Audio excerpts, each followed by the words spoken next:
And the reason we have democracy is because of guys like this. So without any further ado, our B-29 Bombardier Navigator, ladies and gentlemen, Mr. Herb Horst. Give him a big round.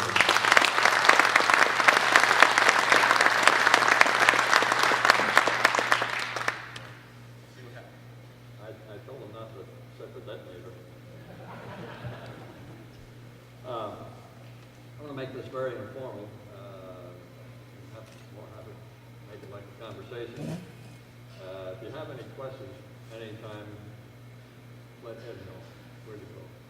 Because he'll come with a mic and you can ask the questions so everybody can hear it. I'm going to sit down because I'm old.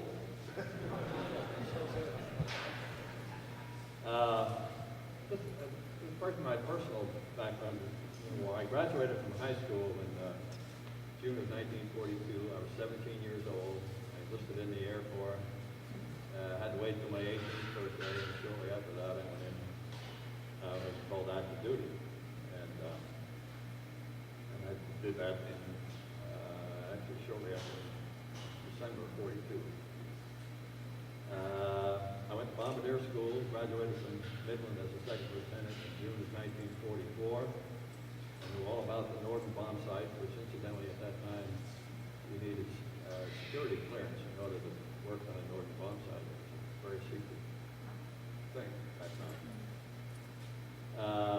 I learned how to bomb, of course. I learned how to navigate, dead reckoning. I learned how to be an aerial gunner. I could field strip a 50 caliber blindfolded with gloves on and put it back together. Right, Vince?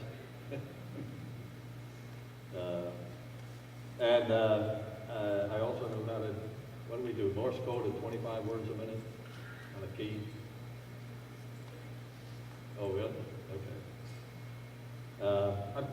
Guys checking on me. And I know how to, I could take off and land a Cessna. That's the extent of my training. And I'd have to say that my training, I felt, was outstanding. They did a really good job. I knew I was well prepared for what I had to do as a Bombardier Navigator on a B-29. When after graduation from Bombardier School, I went to Grand Island, Nebraska, and for B-29 crew training. They didn't have very many B-29s there. We had about one or two on the base. B-29s were slow in coming for reasons I don't know. I can't tell you why that was, but it was true. We had more crews getting ready to fly B-29s than we had B-29s. Actually, our training, a lot of it was done in B-17s and B-24s, most of which had been flown in Europe over, and they were in lousy shape on that side. I want to show you what a B-29 looks like for those of you who may not know. This is a model of my airplane. Black Alley Sally is her name, and I don't know who Sally was, so don't ask me. At Bombardier, I sat right here. We call that the greenhouse. The airplane commander was here on the left side. The right-hand side was the co-pilot, the pilot. We had a crew of 11, which included the three of us, flight engineer who sat here, navigator here, and a radio operator over here. We had what we call the central fire control gunner who sat up here. We had I'll talk about the gunnery system a little more, and two ballistic gunners here, left and the right, ballistic gunner plus the tail gunner. In our case, the biggest guy in our crew was called by the name of Bill Carligan, who became the tail gunner. Why they took the biggest guy in the crew to be the tail gunner is beyond me. The tail gunner's spot was really tight. So that was a plane. We had, as many of you may know, the B-29 was specifically designed for the war in the Pacific. It needed to have the range, it needed to have the bomb capacity, and it needed speed. And the B-29, which was a successor to the B-17. Flew faster. We had a indicated airspeed maximum about 360. Cruising was about 320 miles an hour. And we had at 30,000 feet, we could fly at 360. With a 12,000-pound bomb load and had a 3,300-mile range, which is far superior to the B-17. Although, I'll talk more about it later. God, I lost my crop.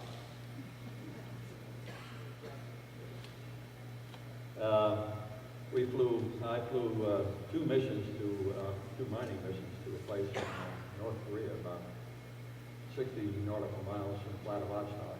And the round trip was about 4,350 miles, 20 hours long. We call that puffer time.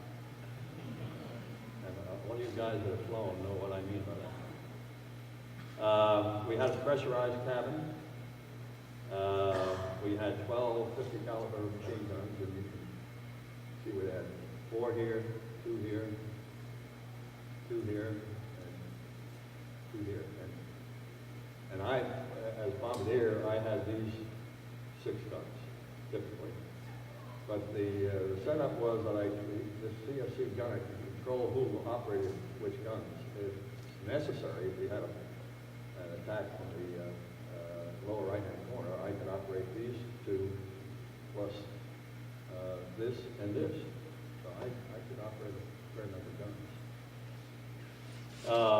guns. We had the so that we were remote control guns, unlike the B-17 gunners who operated the guns directly over the trigger. We didn't have it. We had optical sights and we had a trigger button. And as I mentioned, they could be transferred.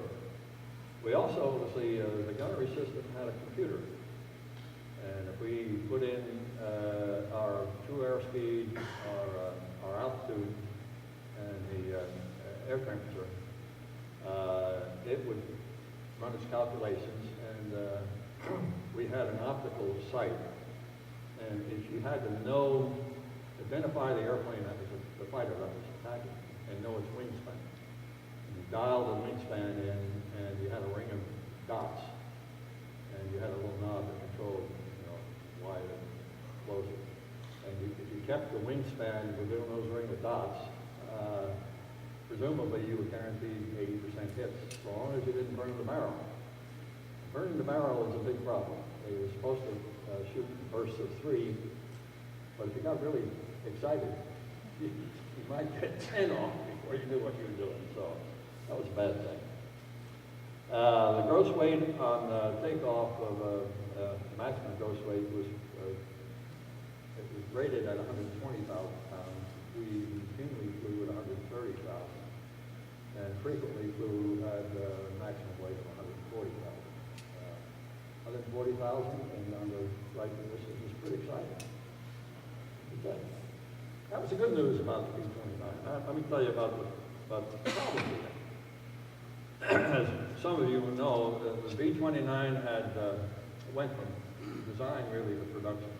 There was no experimental model of a B-29. And we had a lot of problems. The biggest one was the propensity for engine fires. And I'll tell you, we went on training. We were stationed in Grand Island, Nebraska, as I mentioned, and we got there in June, but didn't get our B-29s until December. And they got a little nervous about that because the weather was bad up in the wintertime in Nebraska. So we went down to Borinquen Field, Puerto Rico, and we were flying a B-29 on a gunnery training flight. We were doing photographic gunnery. And I was sitting, instead of sitting up here, I left my parachute and sitting up here and went to sit in this seat, do some practice gunnery in the CFC gunner seat. And the left gunner called out and said, there's smoke coming out of number 2 engine.